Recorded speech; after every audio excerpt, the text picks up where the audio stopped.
value-added branding strategy, supported by narrative theory, nonetheless. In closing, I do get what these papers have argued today, and they've made me want to get and watch the complete box DVD sets of all 3 series. Good marketing, right? Which I wouldn't have done otherwise. But they've also made me scratch my head about where we look for morality tales and transcendental meanings. What does looking for those allegories, transcendent reflections, and metaphysical meanings in these specific places and in this conglomerate say, not about Tony or Valchek or Simon or Milch, but about us? Thanks.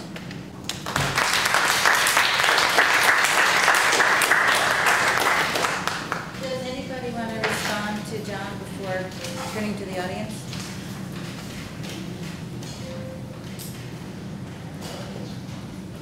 He's right.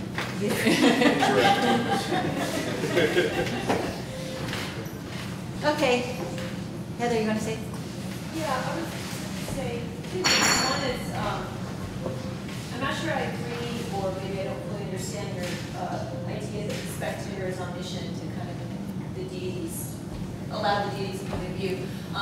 And I speak as someone who's very much into The Wire and is not much less familiar with the other 2 series.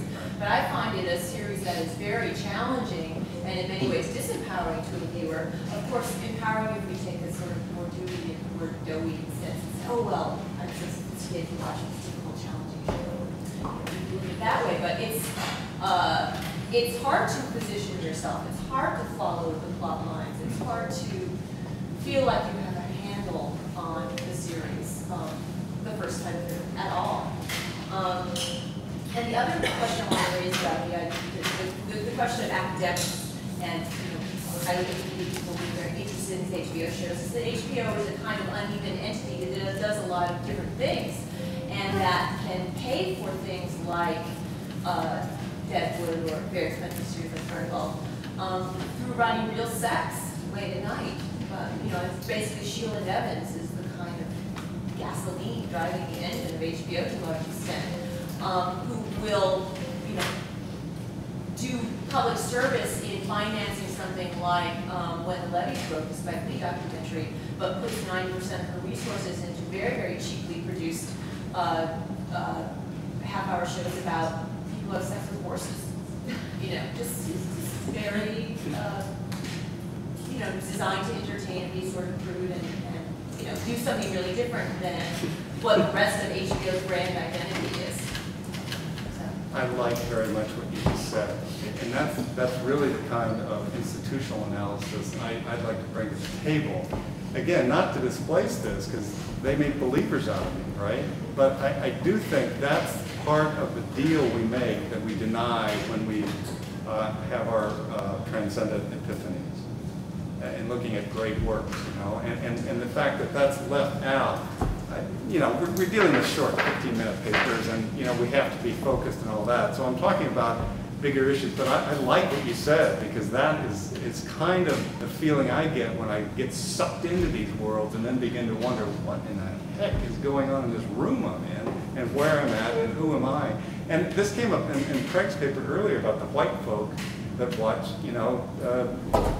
The Wire, right? I mean, it's loaded in terms of those sorts of issues. So I like that part of it, and I can't say that I am a devoted fan of any of these 3 shows. I haven't watched as many episodes as anybody on this panel has.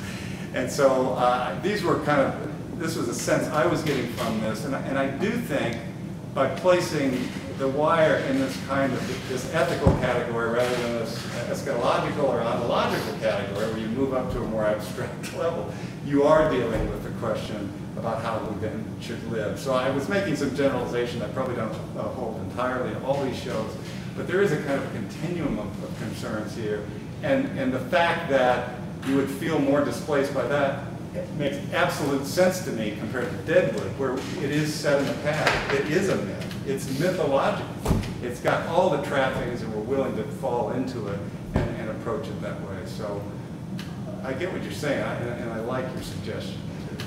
I also would add, and this is purely pragmatic, left to their own devices, every one of these essayists might have decided to write about anything from the shopping network to, you know, Oprah.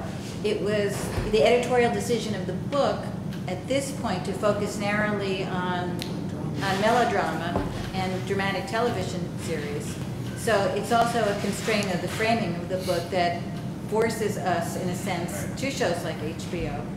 Well, that comment makes, this is great. At this conference, I can make a confession then, because I do the same thing. These are the shows that I teach. I love to look at and try to understand complicated television and stylistically interesting television, all these things. So, you know, I talk a big game, but the fact is, I'm part of the canonizers just like everybody else in terms of the way I teach.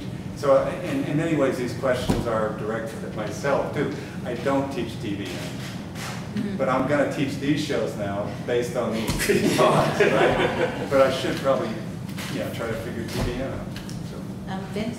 Yeah, the issues that John addresses here, I think, bring us back to a little bit of the discussion we had in the last panel, the ambivalence that many academics face in television that somewhat perhaps elided some of these papers as enjoyable practice as they were. I think political economic problematic is somewhat elided here.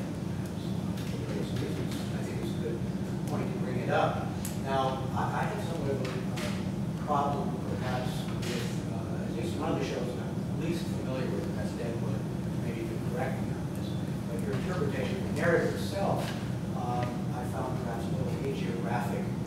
If I'm interpreting correctly the notion you brought up about original sin, very fraught term in American society as political and socioeconomic implications beyond the religious ones. I wonder if those were addressed. You described it more from Milch's standpoint, and perhaps from yours as well, having a more personal, existential relationship, whereas historically, politically, in terms of America, it's regarded as related very much to the genocide of the Indians, enslavement of blacks, and so on. And that seemed to be missing, at least from your discussion. It was missing from the shorter part. It's probably missing to some degree in the longer paper. It's not missing in the show, and Milch is very explicit about it. He takes exactly that point. And it's original sin that is embodied in these individuals, but the whole piece is a critique of the founding of America. That's what I was trying to get with that one quote. And the founding and refounding, as in the frontier founding in the 1870s. No, he sees that. I mean, the three major characters that I discuss are a sheriff, Seth Bullock, who is a central character, Al Swearingen, who is a saloon owner who controls the town, and Hearst, who comes. I mean, these are all historical figures. These are real people that he embroiders his show with. But Hearst made most of his money out of the mine there in Deadwood, his first fortune. This is William Randolph's father, and set that up. So all of these historical characters are there. The whole thing about genocide is there. In fact, it begins with soon after the Custer defeat and so on. All of that's very much in the show. I didn't talk about that much today, but that concept of original sin drives the piece. Now, Milch does turn it back into a kind of individual thing. I mean, Milch is very open about his own biography. He is an addict of all sorts. He's a junkie. He has been a junkie, an alcoholic, a gambling addict, and so on. He talks about that frequently, and so a lot of it is written out of that personal aspect as well. But as a historical piece, it does follow precisely that trajectory. So, and the quote of